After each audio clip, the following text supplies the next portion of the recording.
Welcome to Healthy Living. I'm Lori Johnson. Today we're talking about Alzheimer's, a program to prevent it and even reverse the symptoms. The book is The End of Alzheimer's Program by Dr. Dale Bredesen, which goes on sale August 18th. Well, I met a woman diagnosed with Alzheimer's who tried the program and experienced great results. Take a look. These days, 69-year-old Sally Weinrich smiles almost all the time, ever since her Alzheimer's symptoms reversed. Life is good. I like being able to remember, to connect the dots, because I've experienced the absence of thinking, and that is scary. Her husband, Martin, equally overjoyed. She has come back. Sally's not alone. Hundreds of patients with mild to moderate cognitive impairment experienced never-before-seen improvements thanks to a revolutionary treatment developed by Dr. Dale Bredesen. Alzheimer's disease is no longer a mystery. You don't have to say, we don't know why you get it, we don't know what to do about it. We do know why you get it, we do know what to do about it, and we know how to prevent it. After 30 years of research, Dr. Bredesen is sharing his treatment in the book, The End of Alzheimer's, as well as in medical journals. Just like a roof with 36 holes can only work when all 36 are repaired, Dr. Bredesen says there are 36 causes of Alzheimer's, which must all be addressed. If there are specific exposures, you want to get rid of those. If there are specific nutritional changes, you want to address those. If there are hormonal changes, you want to address those. If there are inflammatory changes. Sally and Martin sensed trouble when she began forgetting things, like her grandchildren's names and her purse at the grocery. A test confirmed early stages of Alzheimer's. It was a total sense of hopelessness. A wish to die and not want to live, because as a nurse, I've cared for Alzheimer's patients, and I also have had family members who I love dearly who've had advanced Alzheimer's and who died from Alzheimer's, in fact. So, of course, I was scared. Martin, a scientific researcher, scoured the internet for help. He found Dr. Bredesen's protocol and got Sally on board. You don't want to wait until it's very late in the game. The earlier the better, and the more likely you're going to see dramatic improvements. Sally got what Dr. Bredesen calls a cognoscopy, blood work, genetic tests, and more to identify where she was when it came to Alzheimer's 36 causes. All of us should have a cognoscopy when we get to 45 or more, just as we get a colonoscopy when we're 50. Everybody knows that. Sally's results pinpointed specific areas of concern. Each person's program is different, so we developed a computerized algorithm so that you can look at all the different contributors for each person, identify. The next step for Sally, tailor-made treatment that zeroes in on where she needs improvement. In her case, that meant certain medicines, vitamins, and supplements, more sleep, less stress. And the first thing I started doing was spending, because Dr. Bredesen talks about decreasing stress, was spending 30 minutes each morning praying. I immediately saw improvement in what I could recall.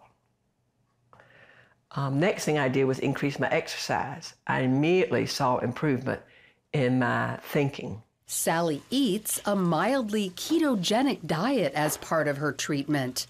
That means no sugar and very few other carbohydrates. When I am ketogenic, my brain thinks clearer than when I'm not ketogenic.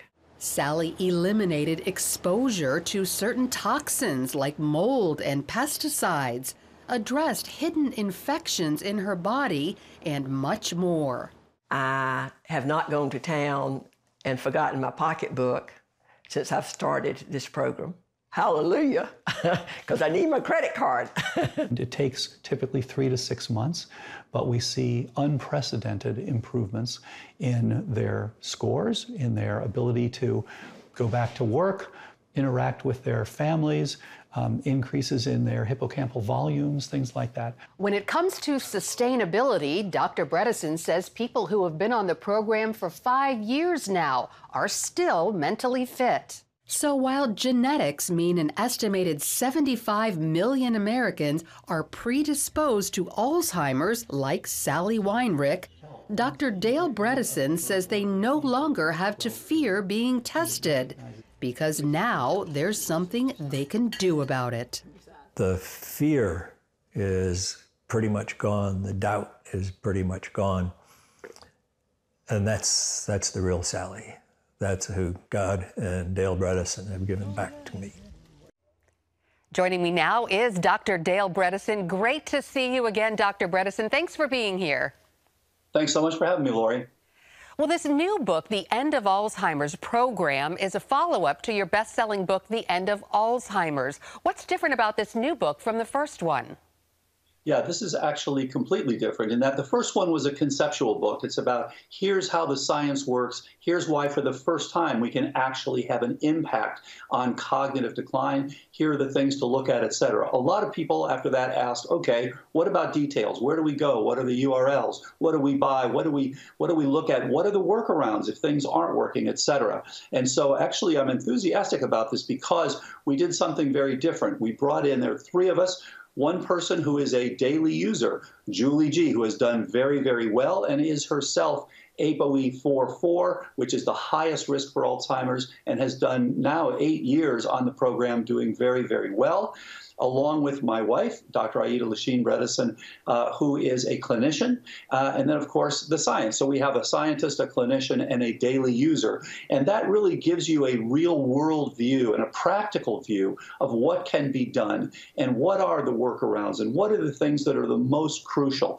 When do you need to think about detoxification? When do you need to think about specific pathogens? When do you need to get into ketosis? What's the best way to do that? On and on. And of course, we also included all the things that we have learned since the first book over the last 3 years, looking at things that we didn't understand before as we're continuing to evolve this protocol. We saw Sally's story, but many others have had a cognoscopy and based on those results have a tailor-made treatment plan based on your program. How many people so far have gone on your program and how advanced were they with Alzheimer's and what were the results? Yeah, so over 5,000 people have now used this program, and they are all different levels. So the best that you want to get on as early as possible, of course. The earlier, the better. We have people who are on specifically for prevention.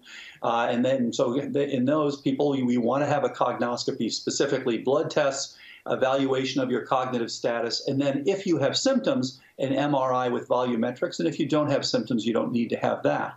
And those 5,000 people, some of them all the way to MoCA scores of 0 in late stage. Now, no surprise, the earlier that you get started, the easier it is to get positive outcomes. However, we have seen some people even in late stages with improvement. In 2018, we published 100 cases, documented cases, with before and after studies of cognition, improvements in electrophysiology, improvements in volume areas in the brain. So we're continuing with those studies. We don't have follow-up on enough people yet, but we're continuing. We're also, I should say, in the midst of the first trial in history in which, instead of predetermining a treatment, saying, okay, we're going to treat with this drug or that drug, we're instead looking at all of the different contributors to the cognitive decline for each person and then addressing those. And this is the way of the future. This is the way that people will be treating cognitive decline for years to come, because it really makes no sense to predetermine a treatment and then treat everyone the same. Because, as you know, there are different features, just as there was when you talked to Sally a few years ago. Specific features that were driving her decline. And I should add, Sally's doing great. This is great information. Once again, the book is The End of Alzheimer's Program, on sale August 18th. We're going to take a quick break and be right back with more from Dr. Dale Bredesen.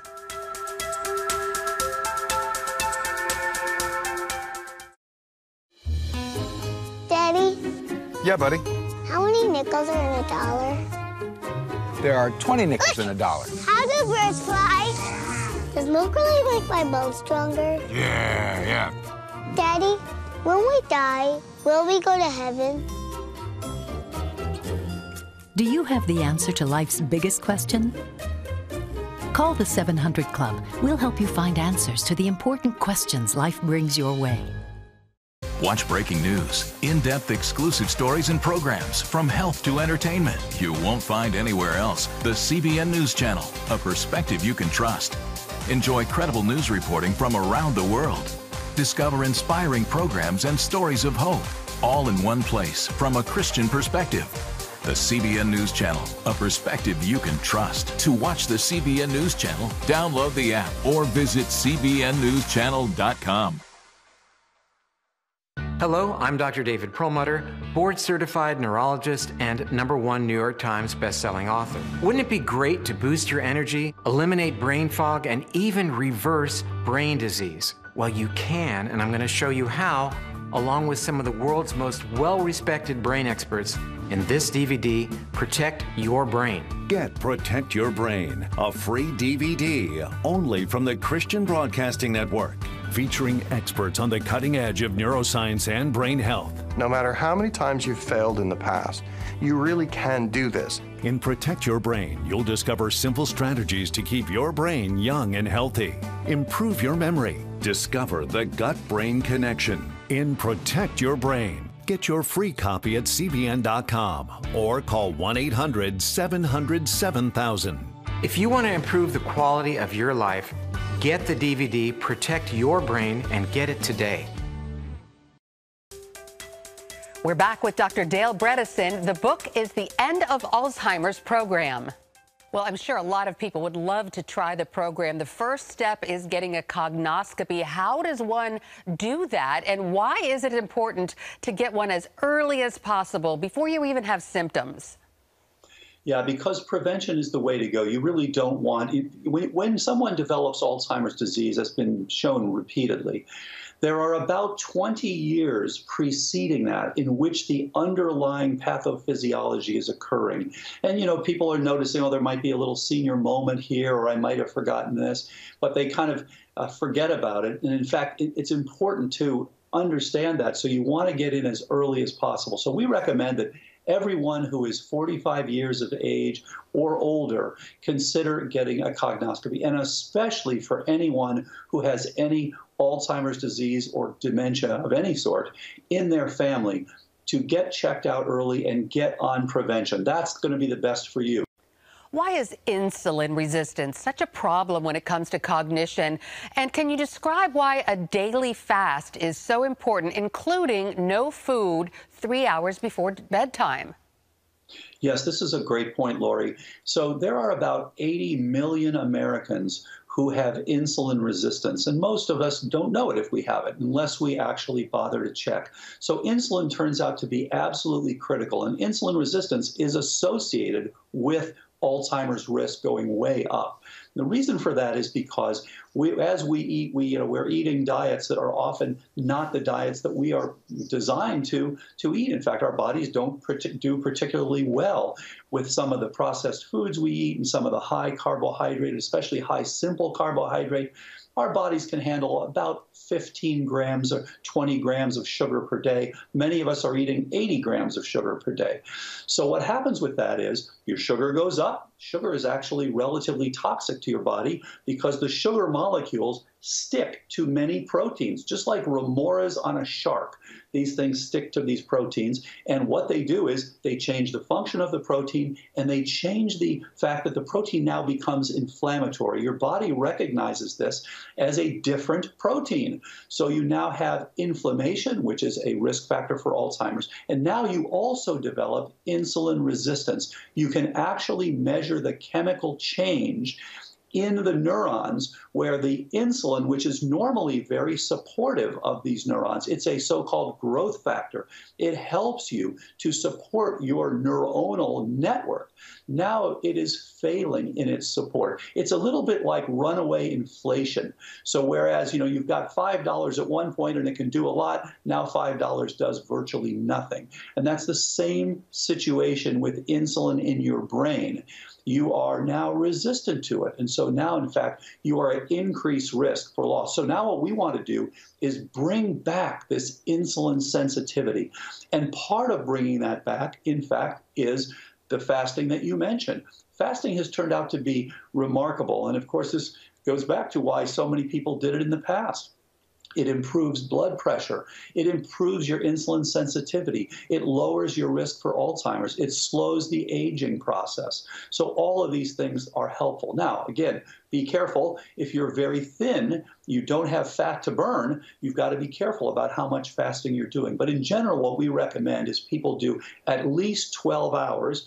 If you happen to know that you're ApoE4 positive, 75 million Americans are, then in fact you want to extend that to about 14 to 16 hours. So between finishing your dinner and beginning your breakfast, brunch, or lunch, you want to have a minimum of 12 hours to allow you to do things like autophagy. That's another thing, cleaning out the various damaged proteins from your brain, turning over the damaged mitochondria. These are the batteries of your cells. So there are a lot of positive aspects to this, all of which can help you. Part of what we call Alzheimer's disease is an energy failure.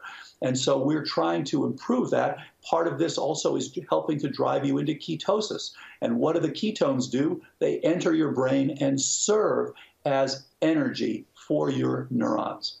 All right, we'll pause for just a moment and be right back with Dr. Dale Bredesen. Stay with us.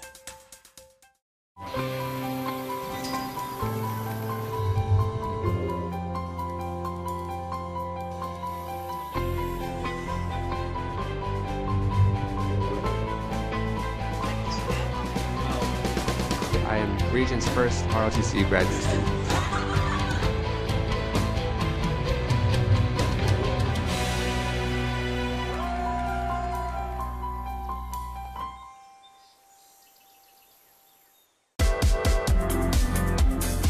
Meet the pastors who are preaching the gospel in a fresh, fearless way.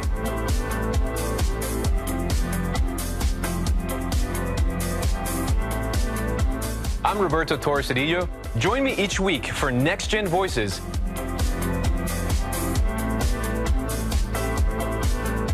And watch God transform a generation.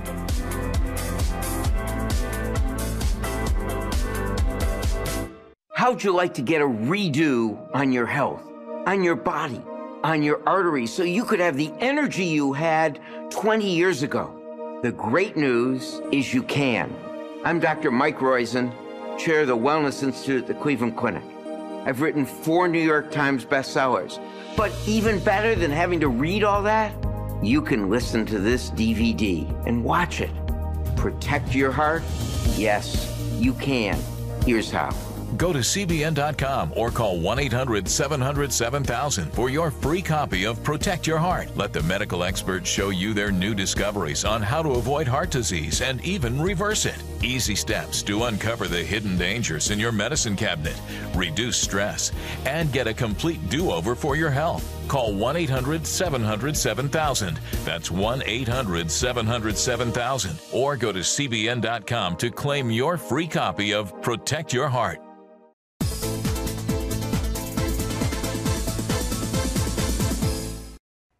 Continuing our discussion with Dr. Dale Bredesen, author of the new book, The End of Alzheimer's Program, the first protocol to enhance cognition and reverse decline at any age. How important is diet to the development of Alzheimer's, and what are your top diet recommendations?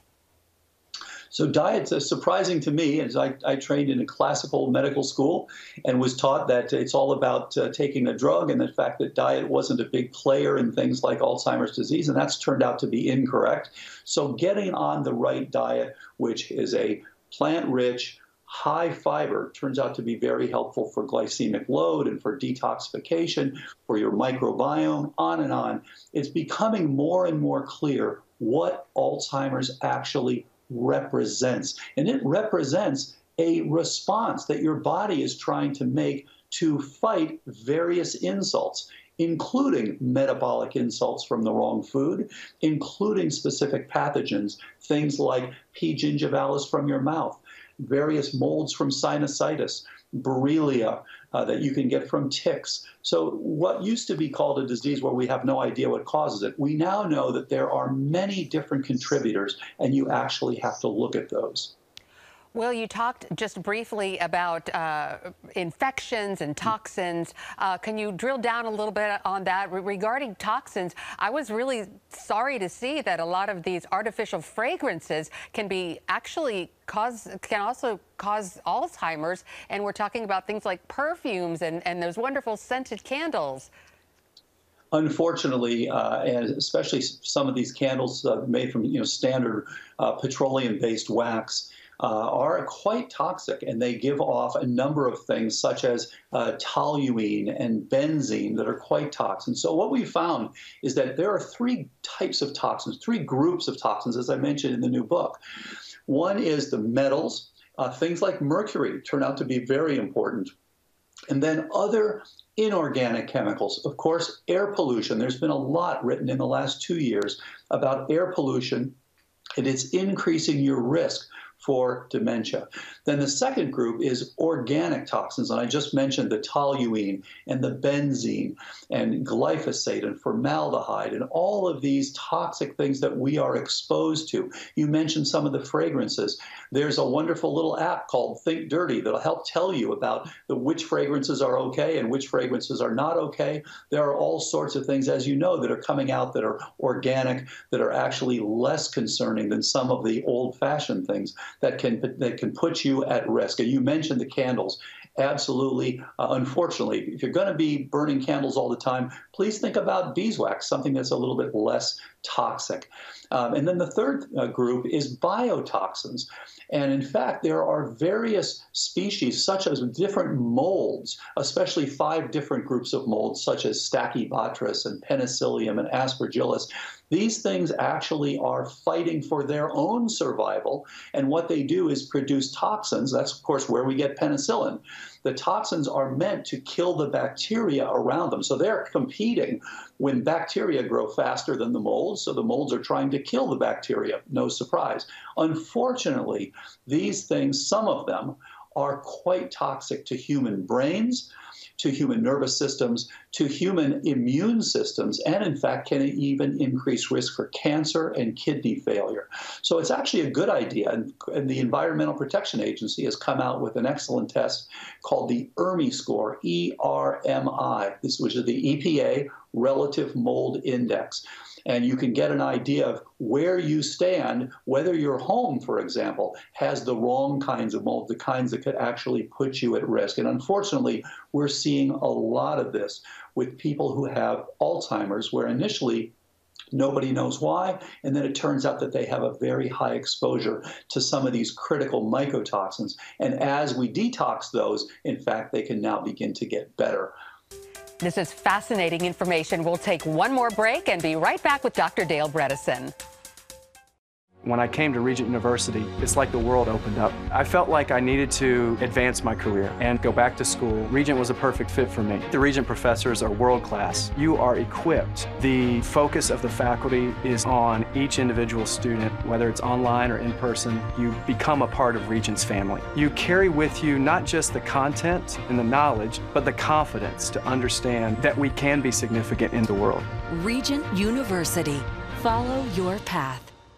Nigerian Christians in Iran are routinely arrested. Nepali Christians continue to suffer. In times of trial and affliction, you need to know the truth. One of the fastest growing Christian populations in the world. Join Wendy Griffith and George Thomas for Christian World News. Young people are the ones who are open to the gospel. Powerful stories of suffering and hope that affect all Christians. Watch Christian World News, Saturday at 5 p.m. Get Protect Your Sleep and discover how to improve the quality of your life. A free DVD or booklet from the Christian Broadcasting Network. If you're not a great sleeper, you can do things to make yourself a great sleeper. If you're already a pretty good sleeper, you can enhance your sleep and be even better. 5 leading experts help remove the obstacles between you and restorative sleep. When you don't get a restful night's sleep, you wake up with an accumulation of stress. Call 1-800-700-7000 or go to CBN.com to get your free DVD or booklet today. Everything you do better with a good night's sleep. You'll discover how food affects your sleep, how to put insomnia to rest, explore effective remedies for sleep apnea, and much more in Protect Your Sleep. Wake up to your best life and get Protect Your Sleep today. Call 1-800-700-7000 or go to cbn.com to get your free DVD or booklet. CBN News, no filter, 24/7 news. Through the lens of faith, from natural disasters to breaking news in the Holy Land.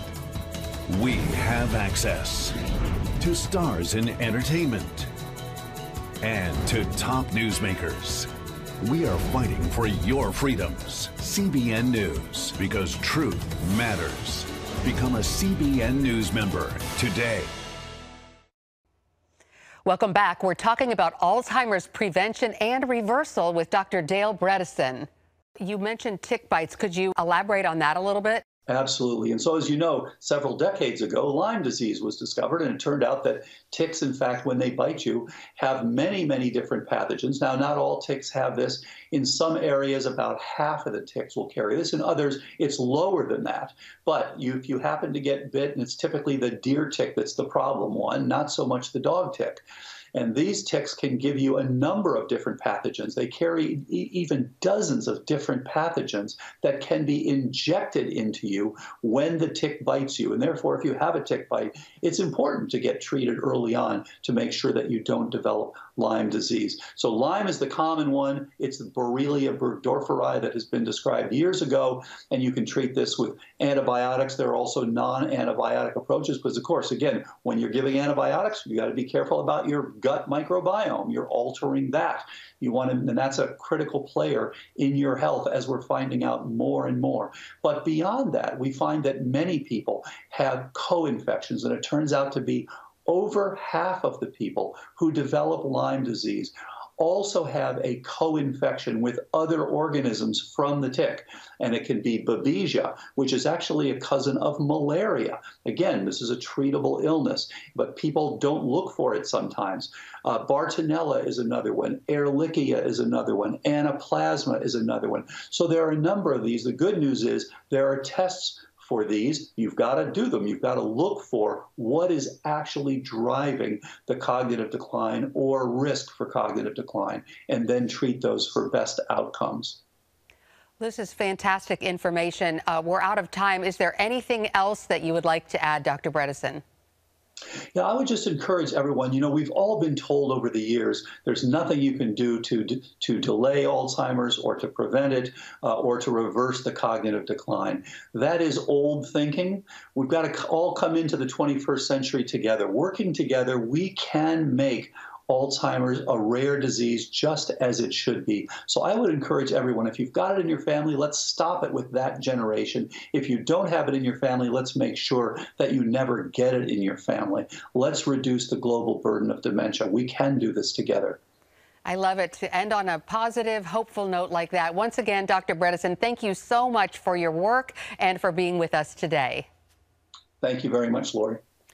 And thank you for tuning in to this edition of Healthy Living. I'm Lori Johnson. We'll see you again next time.